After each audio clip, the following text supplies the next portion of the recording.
Qué belleza y triste esta canción que nos acompaña.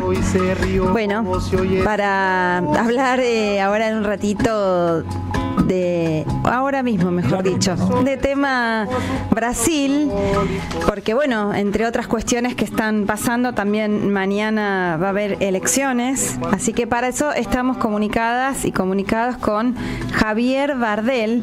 Él es profesor del Departamento de Relaciones Internacionales de la Pontificia Universidad Católica de Minas Gerais, de Brasil, por supuesto. Es coordinador de la especialización en China contemporánea de la misma universidad.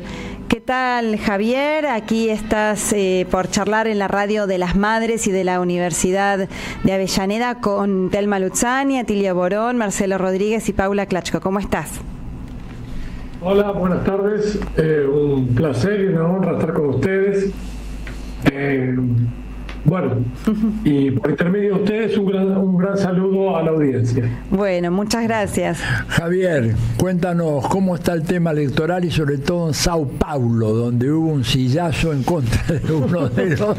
Se puso Kenchito, Kenchi dibattito. Se puso Kenchi. Kenchi, mucho Kenchi, sí. Contanos un poco del panorama general. Gracias. Hoy tuve la oportunidad de escucharte a ti en el grupo de Claxo. Ah, cierto. Bueno, sí, y bueno, realmente, para colocarlo en el espectro más amplio, los partidos de izquierda no están muy bien en esta elección.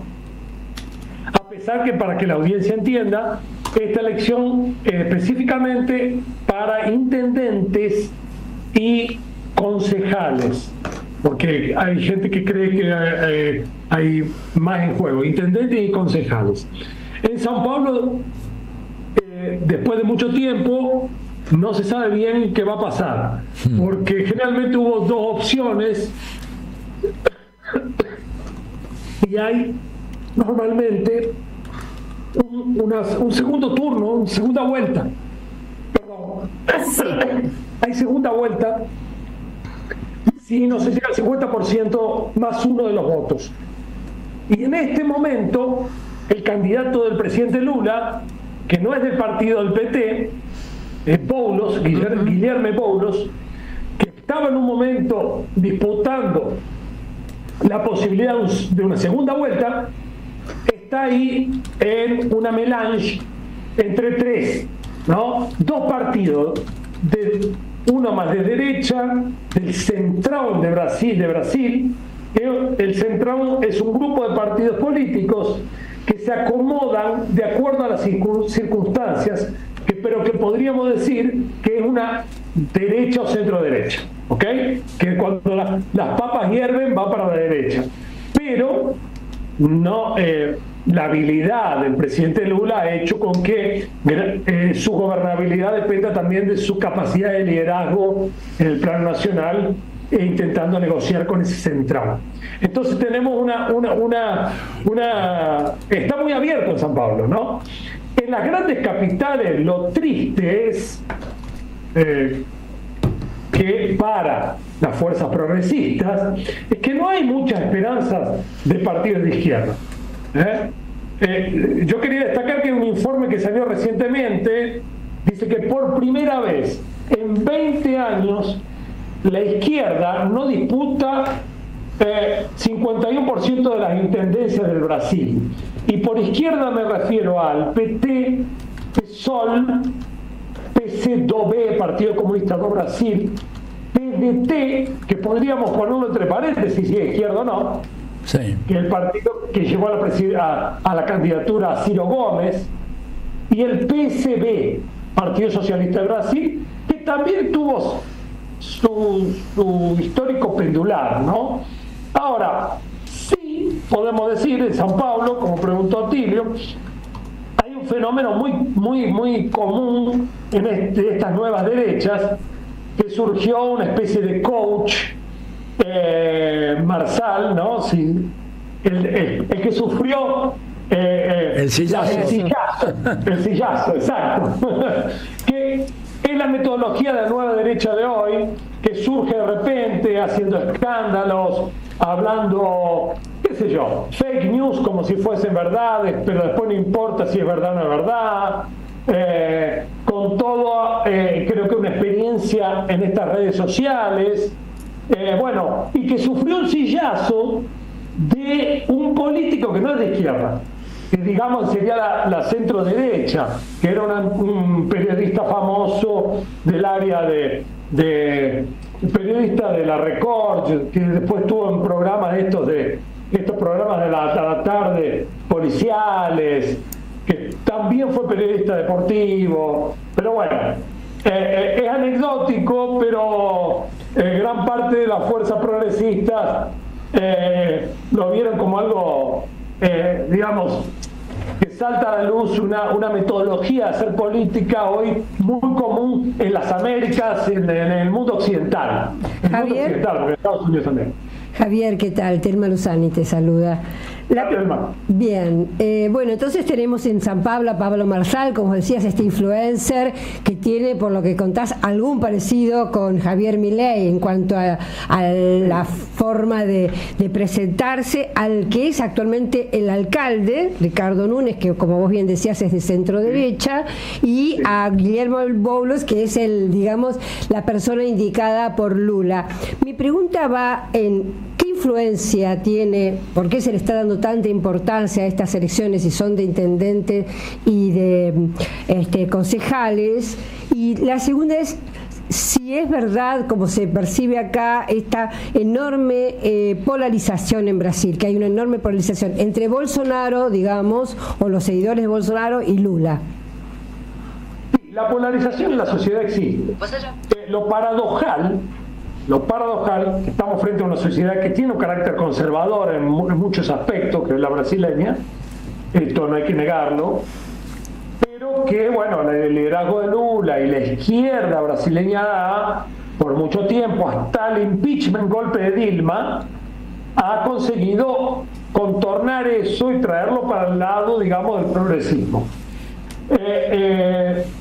En las elecciones municipales, esa polarización no se está observando mucho porque los partidos de izquierda están muy débiles.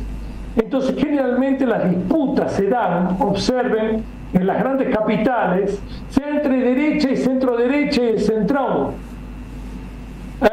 Por ejemplo, yo vivo en Belo Horizonte. Aquí el PT, 7% de los votos. O sea, nada. Nada. En términos reales, políticos. El partido de Duda Salaverry, que es una transgénero que ha trabajado mucho, que es de un partido de izquierda, se decía que podía llegar, llegó al 11%, que es la izquierda que más puede avanzar. Pero los tres primeros partidos en Belo Horizonte son extrema derecha o centrón. Partidos republicanos, el otro es bueno, tiene esos nombres del centrón, el PL, que es el partido actual de Bolsonaro, claro, que es un partido del centrón, partido liberal, el cual Bolsonaro, exacto, pero recordemos que el PL era el partido del vicepresidente de Lula en los dos primeros mandatos. José de Alencar, que José Alencar es de aquí, de Belo Horizonte, un industrial de la producción, no es un especulador, y que Lula siempre lo apoyó, y el PL después se fortalece en este último tiempo, en la última elección que Bolsonaro pierde, se fortalece con Bolsonaro. O sea, así funciona el centrón. Entonces el bolsonarismo no está representado por un partido, y sí por una transversalidad en algunos partidos. Por ejemplo, en São Paulo, el gobierno del estado de São Paulo es gobernado por un bolsonarista, que fue ministro de Bolsonaro, y que, bueno, y que quiere tener su vida propia, ¿no?, después de Bolsonaro. Claro. Pero que sería el heredero, por ejemplo. ¿Y qué lectura nos puede dar? ¿Qué lectura nos puede dar estas elecciones? ¿Cuál va a ser la consecuencia? Sí. Bueno, son dos cuestiones. El presidente Lula ya había advertido hace muchos meses, el año pasado, que la fuerza progresista y el PT, hablando por el PT, tendrían que trabajar más en las bases para ganar elecciones en los municipios, como fue el inicio del PT. Me parece que esta elección va a ser un fracaso. En segundo lugar, el otro ejemplo, Río de Janeiro, por ejemplo, es muy probable que gane un no enemigo de Lula, digamos, ¿no? En Río es algo extraño, porque el actual intendente no es un colaborador de Lula en estos momentos, ¿no? Entonces, pero Río es un poco muy particular, ¿no? Eduardo Páez, me refiero a Eduardo Páez, que es del centrón, ¿no? Pero no, en este momento podríamos decir que es un simpático a Lula, ¿no? Sin ser de un partido de izquierda, ¿no? Pero no es el PSD, que es un partido típico del centrón brasileño. Claro.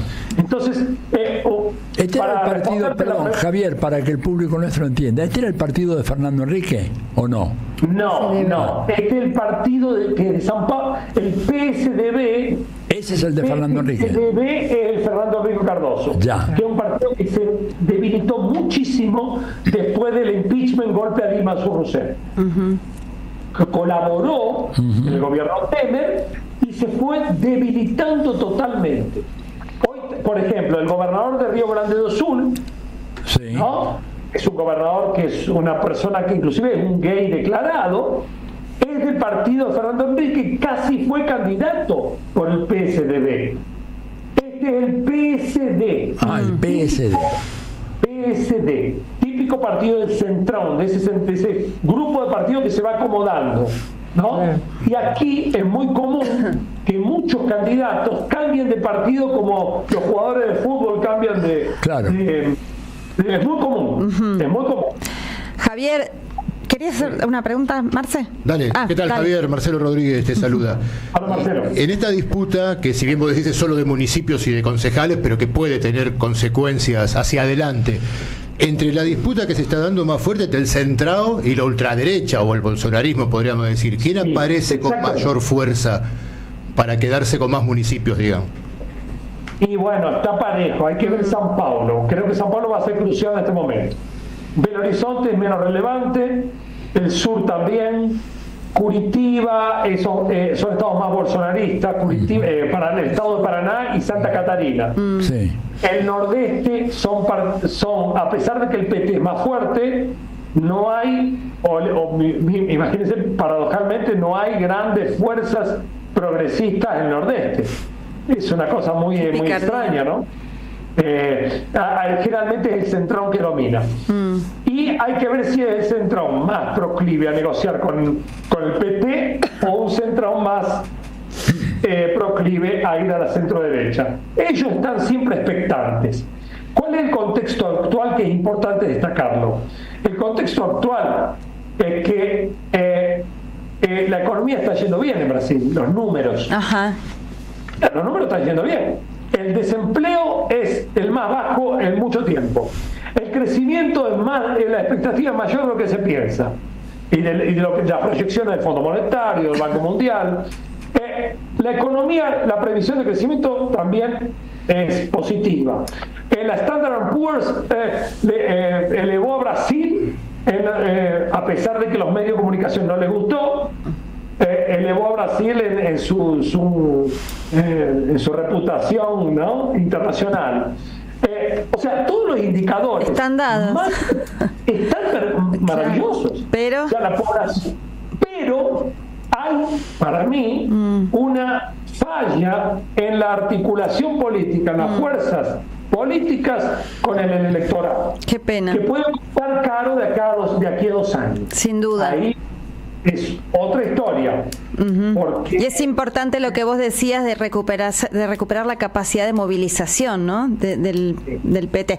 Javier, perdón que te meta también un temita más que lo vi muy preocupante. En esta semana tengo entendido que han, por un lado, atentado a balazos contra una candidata delegada llamada Tania de Paula, de una candidata delegada, no sé muy bien de dónde, del PT, y por otro lado han asesinado también a un militante del Movimiento de Trabajadores Rurales Sin Tierra. No sé si ¿qué clima genera? ¿Cómo se lee eso en este clima electoral? Sí, no, la verdad que el impacto aquí, los medios de comunicación, sinceramente en Brasil, Atilio ya lo sabe muy bien también, son de carácter liberal, la Globo marca y la pauta, y eso ha tenido poca repercusión. El atentado es una concejal de Río. En Río es muy común los atentados a concejales. Sí, yo creo que los atentados a concejales es muy común. Sí, recordaba el caso de Mariel Franco, ¿no? Concejala también de Río.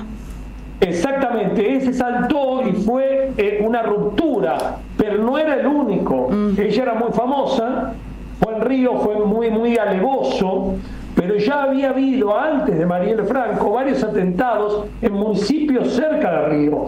Y eso me lo había dicho dos colegas que viven en Río, me decían: Javier, acá es común. Lo de Mariel fue muy visible por ser en Río, por ser tan importante ella en los movimientos sociales, que bueno, disparó un proceso inclusive de investigación que nunca se hace con los otros. O sea, las milicias son muy activas, ¿no? Hay los movimientos de milicias, de paramilitares en Río, eso no fue desactivado. Siempre, bueno, surgen luchas de bandas que disputan las favelas.